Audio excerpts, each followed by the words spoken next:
After you have targeted your ad campaign by location and language, the next step is to determine your bids and budget. Now, by default, this will probably show up as manual CPC, manual cost per click. And over on the right here, we can get an explanation of what this is. It really allows you to set your own maximum cost per click for your ads. So you can say, I only want to pay $1 for a click. You can set that up now. Now, this is a manual bidding strategy because you really set that cost per click yourself. But there are also automated bidding strategies, and I just want to give you a high level overview of these.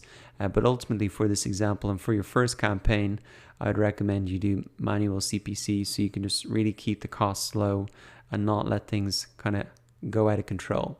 So if we come over to target CPA, we can see this allows you to set the bids to get most conversions. So if you select this option, you won't be saying that I want $1 per click.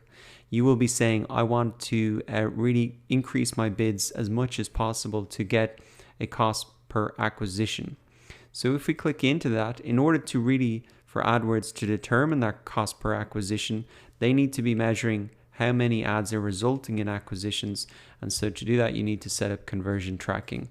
So to use this type of automated bidding strategy, there are a couple of extra setup steps, and that would really require you to put a little piece of code on your website so that AdWords can see which ads are resulting in the most amount of conversions. Now, those conversions could be email signups, they could be even sales on the site.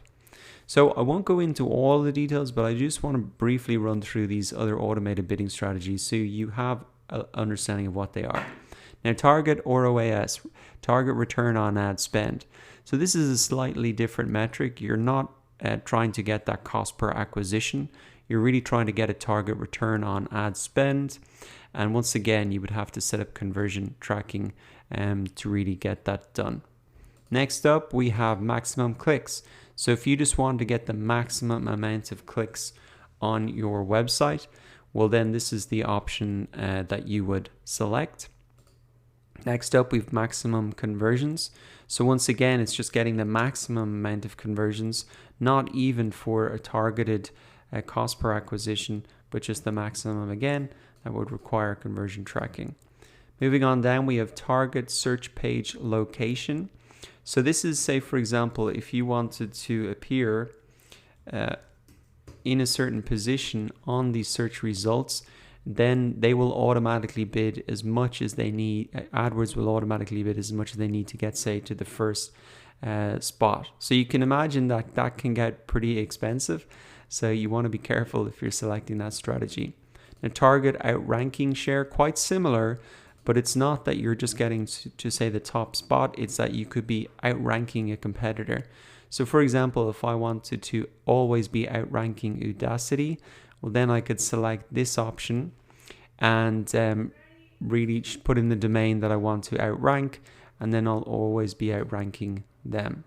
Now coming on down, I have enhanced CPC. So again, we need to set up that conversion tracking, and this will just allow you to get it will actually raise your bids for clicks that seem more likely to lead to a sale or a conversion on your website. So that is just a brief overview of those automated bidding strategies. You can see there is that extra setup process for conversion tracking for a lot of them.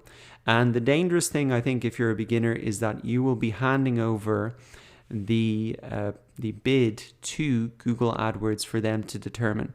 So that's why I would recommend you really just stick with manual CPC to get started, so you can really understand and control the costs for your first campaign. Now, budget, I would recommend you keep it pretty small. You can just put it in as €20 per day to get started.